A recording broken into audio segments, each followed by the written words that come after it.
દ્વારકાધીશના સાનિધ્યમાં બેઠા છે ત્યારે શું ગાવાનું મન થાય?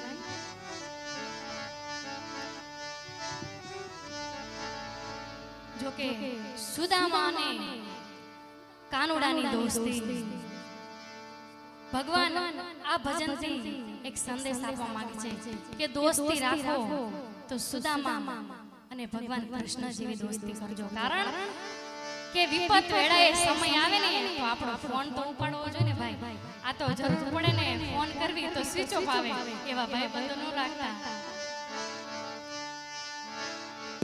શું કવિએ લખ્યું છે? સુદામાજી કાનુડાને